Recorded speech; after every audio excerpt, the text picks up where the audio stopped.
예술이 뭔데? 라고 물으면 뭐라고 대답할 것 같아? 아는 것 같기도 하고 모르는 것 같기도 하고. 예술이 그렇지 않아? 예술, 어디까지 알고 있어? 우리는 무엇을 예술이라고 부르고 있는 걸까? 우리가 예술이라고 말하는 그 언어적 의미를 함께 살펴볼까 해. 우리말로는 예술, 영어로는 아트라고 하지. 아트의 어원은 라틴어 아르스에서 전해졌고, 아르스는 그리스어 테크네에서 유래했어. 이 테크네가 바로 우리가 테크닉이라고 알고 있는 기술이라는 의미야. 그러니까 어원을 보면 예술이 기술에서 시작했다는 걸 알 수 있지. 고대 그리스에서는 서로 다른 것을 엮고꼬아 새로운 것을 만들어내는 행위를 보고 테크네라고 부르기 시작했다고 해. 엮고꼬아서 새로운 것을 만들어내는 모습 한번 상상해볼래? 처음에는 서툴겠지만 반복하다 보면 능숙해지고 숙련되기 마련이야. 노련해진 모습은 솜씨, 소질, 재주, 재능이 있다고도 말할 수 있어. 무엇인가를 만들어내는 모습을 하고 있는 사람, 기술가. 기술이라는 단어 대신 예술이라고 적어도 자연스럽게 어울리는 것 같지? 이렇게 처음에는 모두 기술이라고 불리던 단어들이 여러 시대를 거치면서 예술과 기술로 점차 구분지어졌어.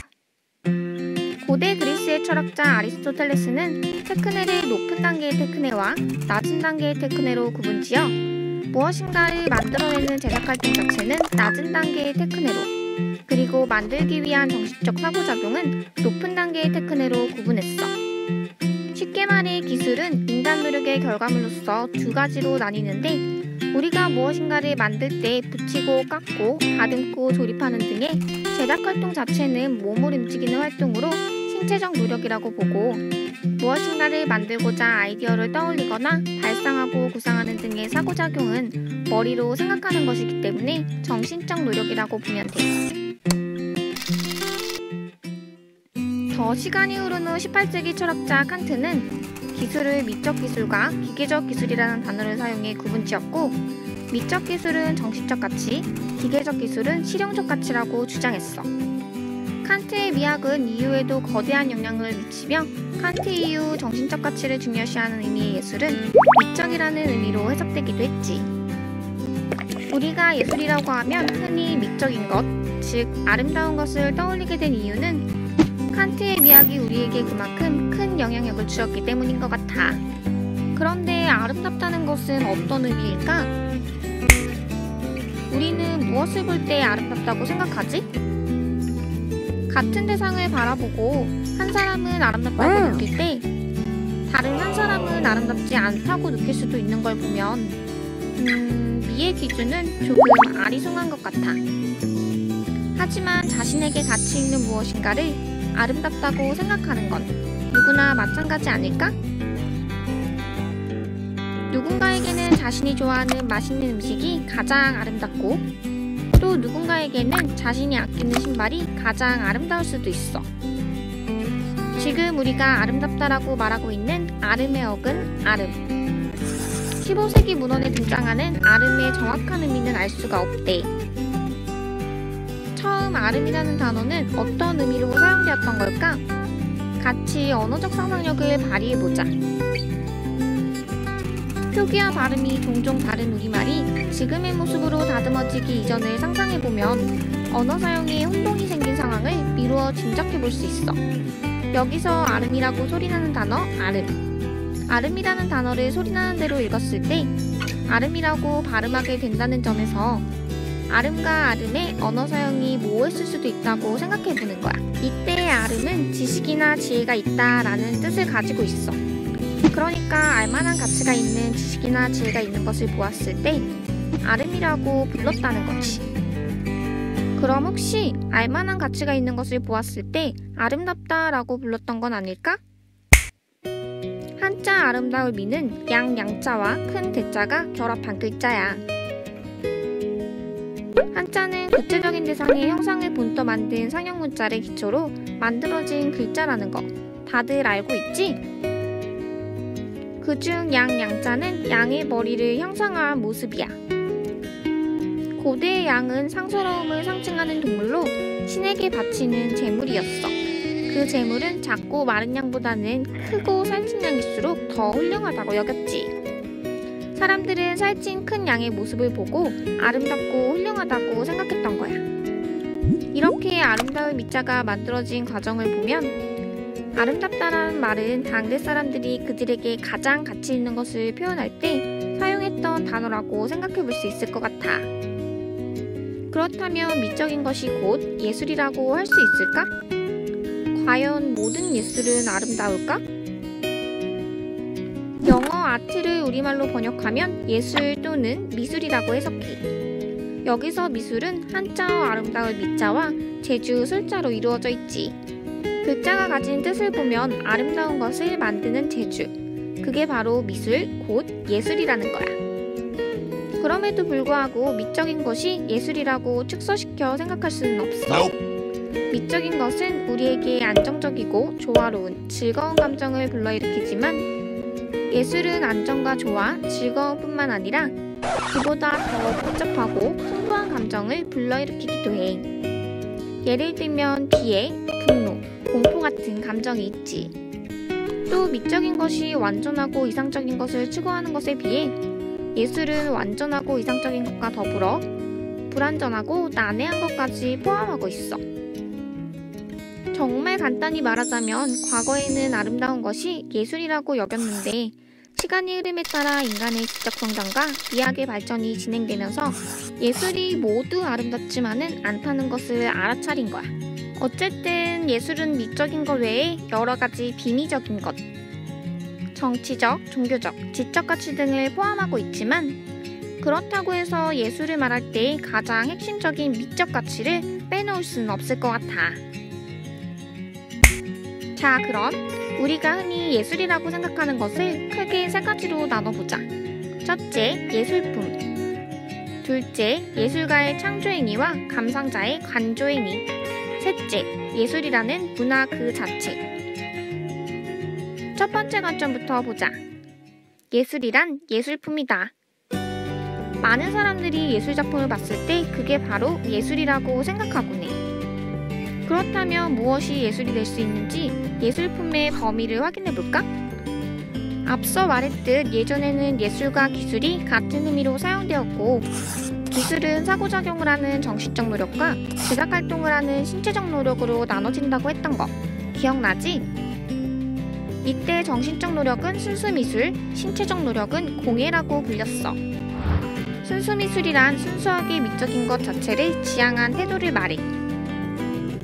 순수미술에 속하는 작품 형식은 평면과 입체로 나눠지고 평면은 회화와 판화, 입체는 조소와 건축 등의 작품으로 존재해.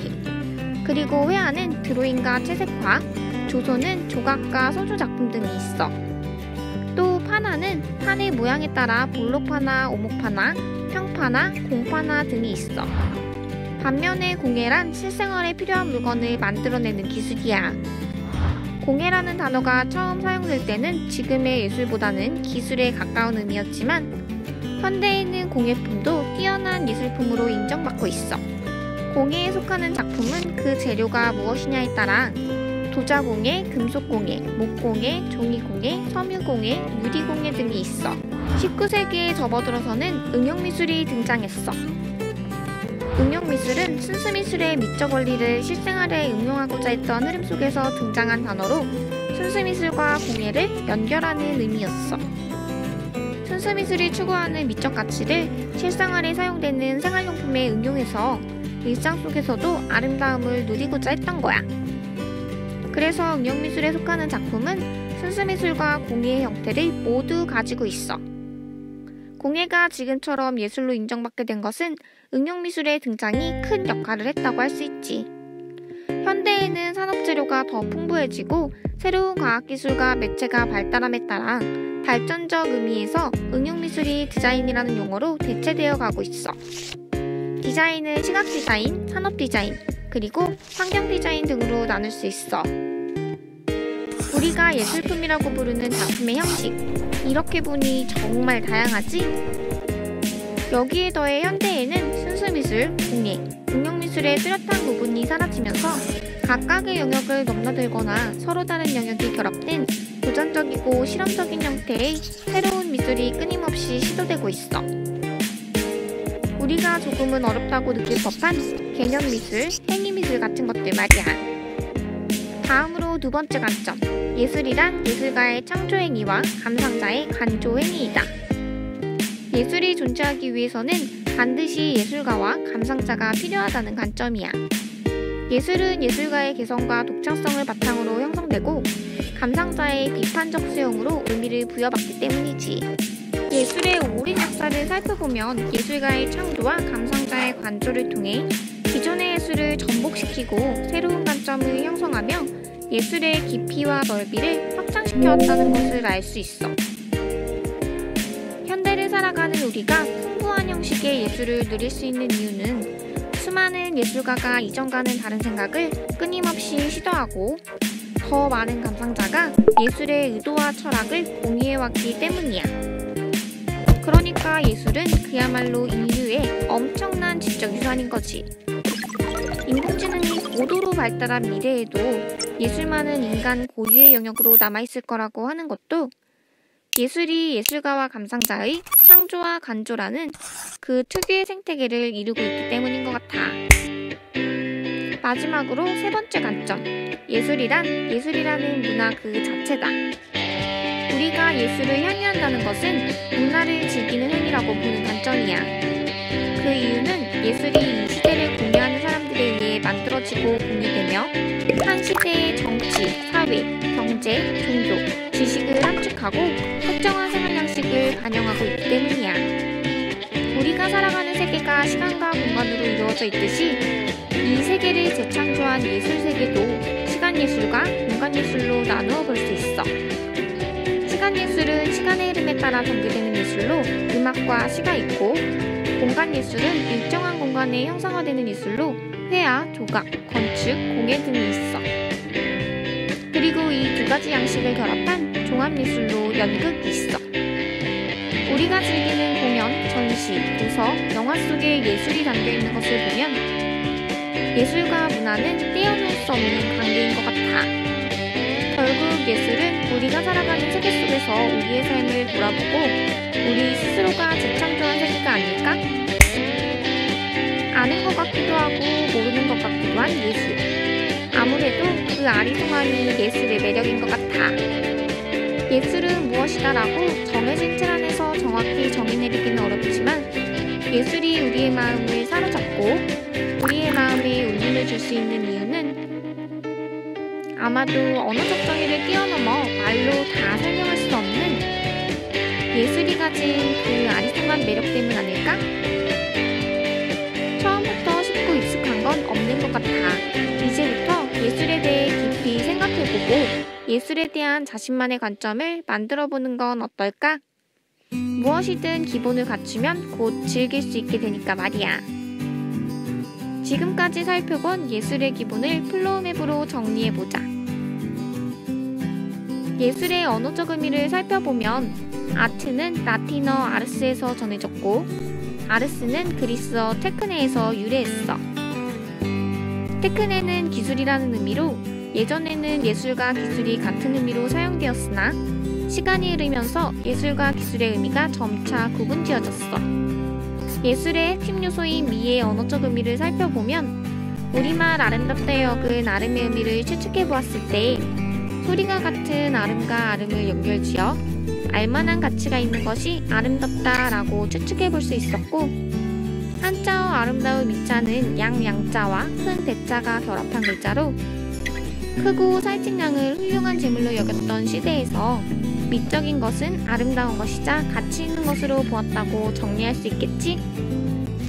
미는 예술의 핵심 요소이지만 예술은 미적 가치 이외에도 정치적, 종교적, 지적 가치 등을 포함하고 있다는 것을 기억하면 좋을 것 같아.